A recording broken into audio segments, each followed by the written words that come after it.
रोहन तो एक अमीर घर का बिगड़ा हुआ लड़का था और वो हर वक्त बस लड़कियों से फोन पर बात ही करता रहता था। उसे तो कोई फिक्र ही ना थी। ये क्या रोहन, तुम तो हर वक्त बस फोन पर लड़कियों से ही बात करते रहते हो। मैंने तुम्हें कितनी बार समझाया है कि ऐसा करना बिल्कुल भी ठीक नहीं। माँ, आपका बेटा तो लड़कियों में बहुत ज्यादा ही पॉपुलर है और हर लड़की अगर मुझसे बात करना चाहती है तो आखिर मैं भी इसमें क्या ही कर सकता हूँ। देखो रोहन बेटा, हमारी इस सोसाइटी में एक नाम है और अगर तुम यही सब कुछ करते रहोगे तो हमारी तो सबके सामने नाक कट जाएगी। माँ, बस आपकी तो यही प्रॉब्लम है। आपको तो बस सोसाइटी में अपनी इज्जत की ही पड़ी रहती है। कभी थोड़ी देर अपने बेटे का भी सोच लिया करें आप। तो मैंने भी सोच लिया है कि अब तुम्हें सही मार्ग दिखाने के लिए अब मैं भी जल्दी से एक कन्या ढूंढ लूंगी और फिर जल्द तुम्हारा विवाह कर दूंगी। रोहन तो ऐसे जाहिर करता है जैसे उसने अपनी माँ की कोई बात सुनी ही ना हो और वो फिर से कॉल पर बात करना शुरू कर देता है।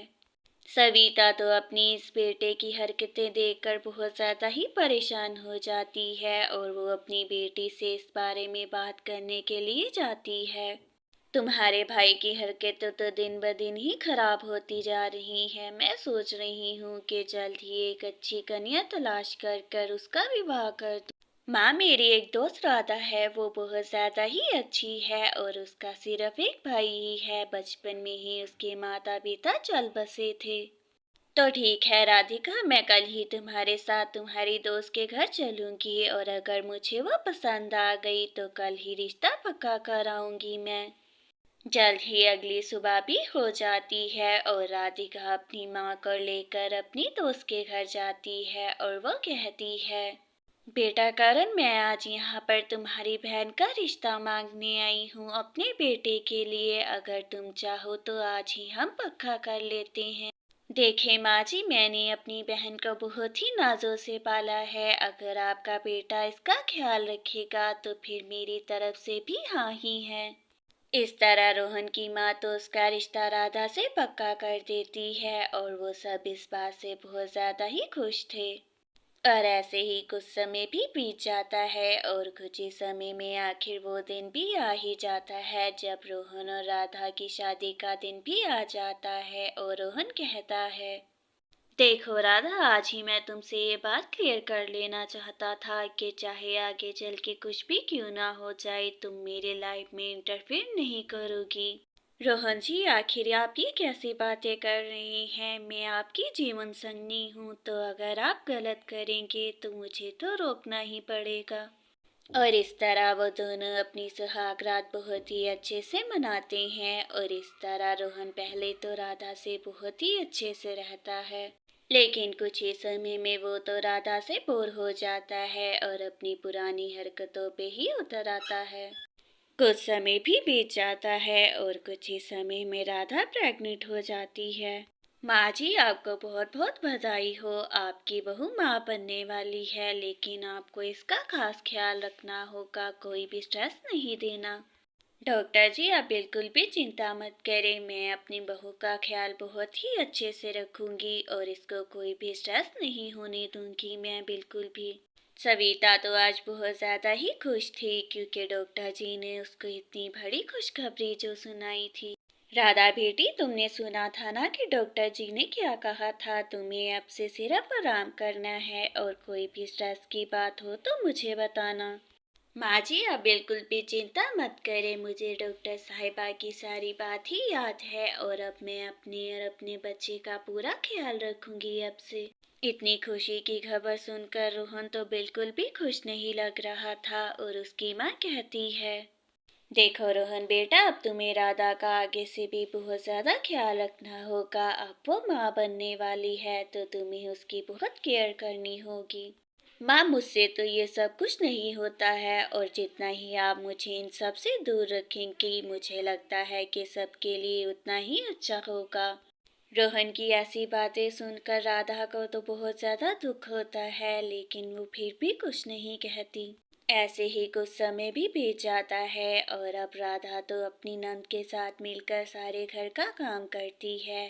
वो तो बहुत ज़्यादा ही खुश थी और ऐसे ही रात भी हो जाती है और रात को रोहन का एक दोस्त उससे मिलने के लिए घर आता है और उससे आकर कहता है, रोहन भाभी तो बहुत ज़्यादा ही सिंपल है और तुझे तो सिंपल लड़कियां बिल्कुल भी पसंद नहीं है। मेरी नज़र में एक लड़की है, अगर तू कहे तो बात कर।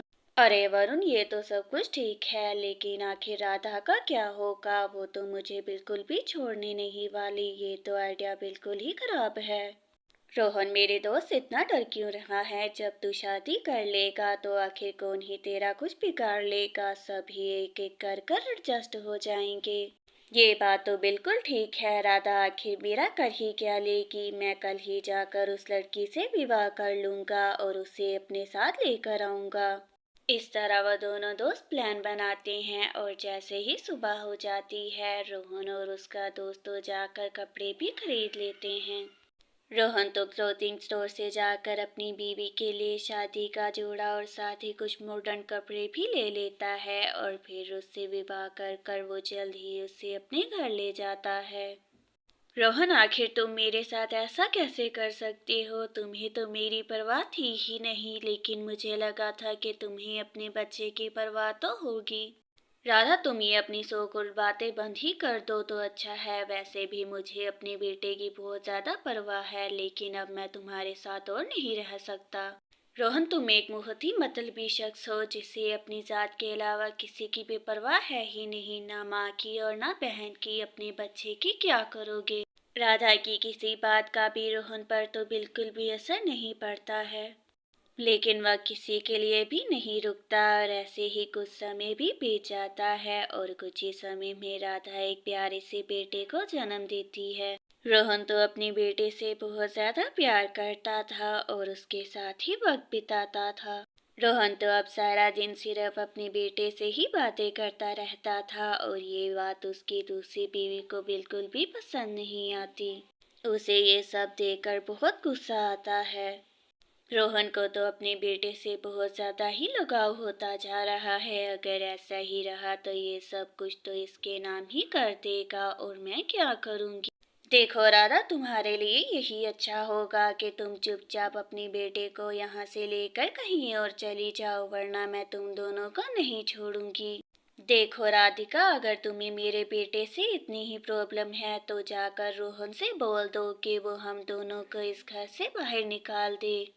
राधिका को तो समझ आ जाती है कि अब उसको रात को ही सोना लेकर यहाँ से गायब होना होगा और वहीं पर राधा भी आ जाती है और उसे देखकर वो शोर मचाना शुरू कर देती है और सभी वहाँ पर आते हैं। राधा बेटी, इतनी रात को तुम इतनी जोर जोर से क्यों चिल्ला रही थी? मेरा तो दिल ही बैठ गया था, मुझे लगा कि मुन्ना का कुछ हो ना गया हो। नहीं नहीं माँ जी, मुन्ना तो बिल्कुल ठीक है और अपने कमरे में सो रहा है। मैंने देखा कि राधिका आधी रात को बक्सा लेकर कहीं जा रही है। राधिका, तुम आधी रात को ये सूटकेस लेकर कहाँ जा रही थी? जहाँ तक मुझे याद है कि तुम तो यहाँ इस घर में कुछ भी लेकर नहीं आई थी। रोहन, मुझे अच्छे से याद है कि मैं अपने घर से कुछ भी नहीं लेकर आई थी, लेकिन जो तुम्हारा है अब वो मेरा भी तो है और वही लेकर मैं जा रही हूँ। राधिका, अगर तुम्हें सोना ही चाहिए था तो मुझे बता देती, मैं तुम्हें खुद ही बुलाकर दे देता, लेकिन तुम्हें ये सब कुछ करने की क्या जरूरत थी? रोहन, जब से तुम्हारा बेटा हुआ है तब से तुम भूल ही गए थे कि तुम्हारी बीवी भी तुम्हारे घर में ही रह रही है, इसी वजह से मुझे ये करना पड़ा। राधिका, वो मेरा बेटा है और साथ में मैंने तुम्हें भी वक्त दिया था, लेकिन अगर तुम्हें यही सब कुछ चाहिए तो तुम ये लेकर यहाँ से जा सकती हो। इतना सब कुछ देखकर रोहन को भी अपनी गलती का एहसास हो जाता है। राधा, तुम मुझे माफ कर दो, मैंने तुम्हारे साथ बहुत ज्यादा गलत किया, लेकिन मैं तुमसे वादा करता हूँ कि मैं तुम्हारा और अपने बेटे का ख्याल रखूंगा। ठीक है रोहन, इस बार तो मैं तुम्हारी भूल को माफ कर रही हूँ, लेकिन अगली बार अगर तुमने ऐसा किया तो मैं अपने भाई को सब कुछ बता दूंगी। माँ और बहन, आप भी मुझे माफ कर दें। राधिका की वजह से मैंने आप दोनों का भी बहुत दिल दिखाया है, मैं उसके लिए क्षमा प्रार्थी हूँ। ठीक है रोहन, मैं भी तुम्हें माफ करती हूँ क्योंकि मेरी बहू ने तुम्हें माफ कर दिया है, लेकिन अगली बार तुम अपनी जिम्मेदारियों का बिल्कुल ख्याल रखना। रोहन भाई, इस बार तो मैं आपको माफ़ कर रही हूँ, लेकिन अगली बार अगर आपने मेरी बेस्ट फ्रेंड के साथ ऐसा किया तो मैं आपको माफ़ नहीं करूँगी। ठीक है मेरी छोटी बहन, अगली बार मैं तुम्हारी बेस्ट फ्रेंड को कोई भी तकलीफ नहीं दूंगा और अपनी जिम्मेदारियों को पूरी तरह भी निभाने की कोशिश करूंगा। रोहन भी अपनी सारी बुरी आदतें ही छोड़ देता है और अपनी फैमिली के साथ ही अब रहता है वो।